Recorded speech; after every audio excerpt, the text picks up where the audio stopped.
Hello, it's the Bricklord here, back with another Ninjago video, and as of now, I have finished Season 13, so this will be my Season 13 final thoughts video.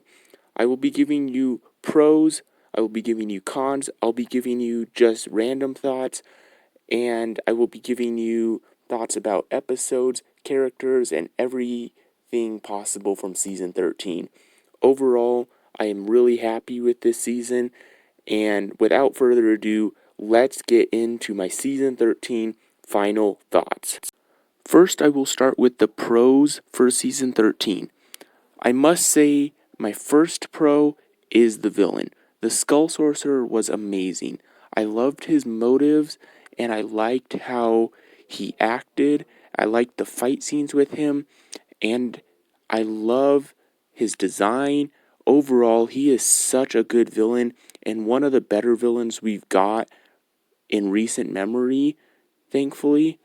And actually, overall, he's one of the better Ninjago villains as a whole.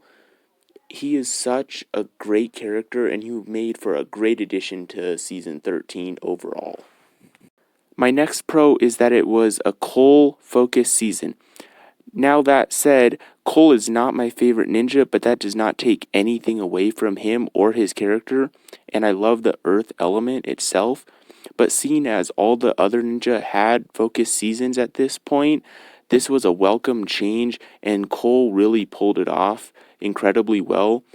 He made for a great main character as the ninja, and overall, this season was really good, and a lot of that was driven by Cole and the Skull Sorcerer, which are the first two pros I've talked about, and overall, they made this season incredible, and they have done such a great job with this season, and I'm so glad it was Cole focused. It definitely was a welcome change, and so that is my second pro.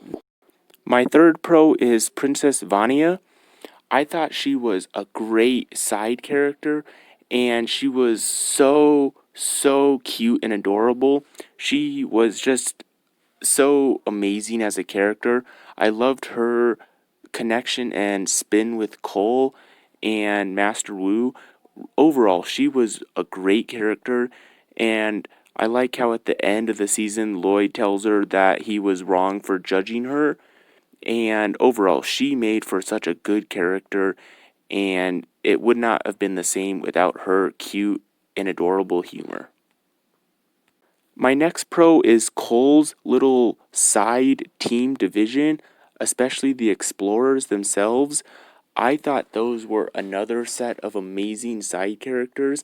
I loved how they were quirky, weird, funny, but serious when they needed to be, and I like how they acted differently and had such different styles of doing things, with Fungus being the wizardy type and doing spells and stuff, and Corgan just being a brute. Overall, I really did appreciate this batch of side characters, and I think they were even better than some in other seasons, such as like season 12, which I thought had pretty decent side characters, but even these bump it up a notch. My next pro is the Munts and Geckos. They were another one of those side factions that helps the ninja, such as in season 11 in the Ice chapter, like the villagers did. Overall, the Munts and Geckos were really good. I liked how they were so divided as factions, and then the ninja ended up bringing them together, and by the end, they were united as one, along with Shintaro, and they will help each other till the end of time now. And I thought they really were a good driving force to the story, and how basically both tribes' enemies was the Skull Sorcerer, but they didn't want to admit it. Overall, they were another great addition to this season. My next pro is character arcs, especially for Cole and Master Wu. I liked how Master Wu at the beginning was just kind of cranky and felt like he was pretty much useless to the ninja at this point, but by the end, he rose up and rode Chompy into battle and helped the ninja defeat the Skull Sorcerer once and for all, and his arc throughout the season was just great, and I really did appreciate that Master Wu has finally had something to do since basically season 10. So that was really, really much appreciated. And then the main arc of Cole, where he learns and remembers more about his mother and learns the fighting of the burst spinjitzu that she unlocked, and all the great stuff that had to do with Cole's relationship with his mother was just so incredible, and it really has shaped his character more and made him even better as a ninja and character than he already was. And I am so thankful that we finally got to learn a little bit more about his mother, seen as up until now we knew who the previous Master of Earth before Cole's mother was, and we knew Cole was the current Elemental Master, and we had just heard brief little things about his mother and that she had passed, and otherwise, this really was so good to learn about all of the great things of Cole's history, and Cole's mother, Lily, was just a great character, and overall, Cole's arc was just amazing in this season. My main con with this season is episode 9, the anime episode. I do not like anime in Ninjago, and I will do a video later expressing my thoughts of why I don't like that and why it shouldn't be in the show. But honestly, it did hurt this season a little bit, but the main thing it hurt was the explorer's backstory. A similar thing happened in season 11 in the ice chapter, where a good backstory of Akita's was ruined by the anime episodes. That's not to say that the backstories are written poorly, but they're ruined with the anime animation style. And they have methods of doing backstory or history episodes. They have where they do like a darker tinted shade over the episode for backstory stuff, as in season 11 in Never Trust a Human, or in Hands of Time episode 2, The Hatching. Or they can do what they did back in the pilots when Master Wu was describing Kai's father, and it was kind of the papery style. There's other methods of doing backstory besides the anime, and all I can hope for is in the future that they will not do the anime anymore. But otherwise, that's my only con with this season. Otherwise, this season was great. Now I will talk about other thoughts about the season, and my first thing is the episodes. This season had 16 episodes that were 11 minutes in length, which is the same as season 12 was. And honestly, in this season, I think the 11-minute format worked out much, much better. It really was able to describe the story well enough while leaving me intrigued to watch the next episode. And overall, I did feel that it worked incredibly well. And I'm very happy that the format has worked out in this season. I feel for the better. And honestly, it had not been working out for the Ninjago team in the last couple seasons. So I think they finally got it right this time. And they definitely need to take some notes from what they did with the 11-minute format from this season.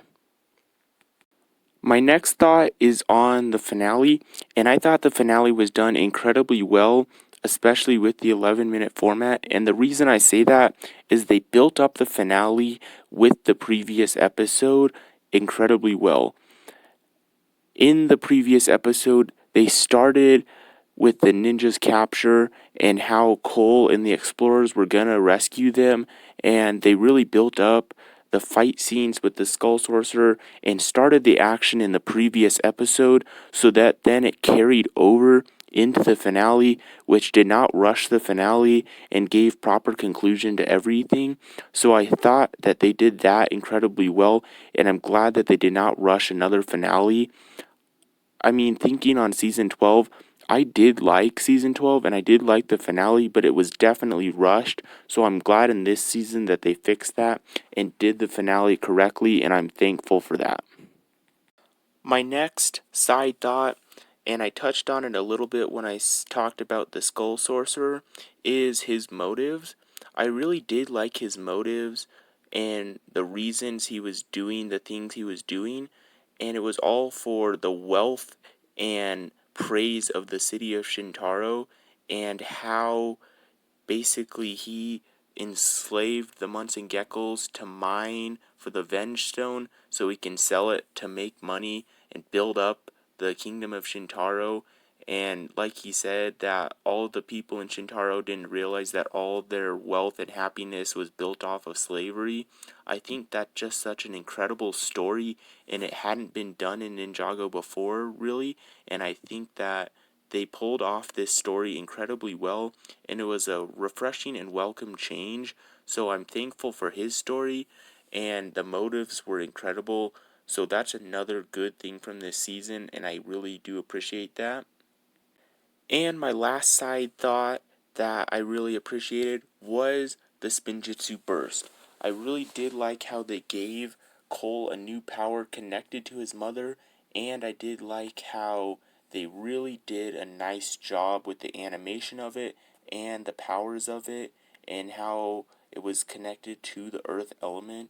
Overall, I'm really, really happy with that, and I'm glad it's also canon to the show because in the past, some of the spinners, like in season 8 or the flyers in season 9, were not canon to the show and were just gimmicks.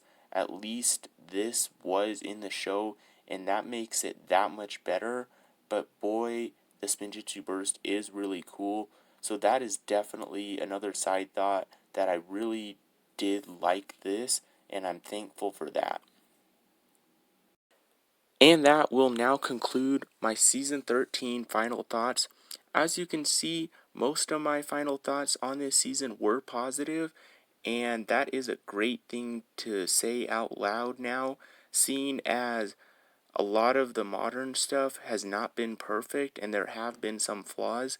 So I'm really glad that Season 13 was as good as it was, and I am so excited that people are going to be finishing up Season 13 here really soon. And overall, I think that modern day Ninjago does need to take some notes from this because they did really well. Otherwise, I think that will conclude my video. As always, if you could like and subscribe, that would be much appreciated.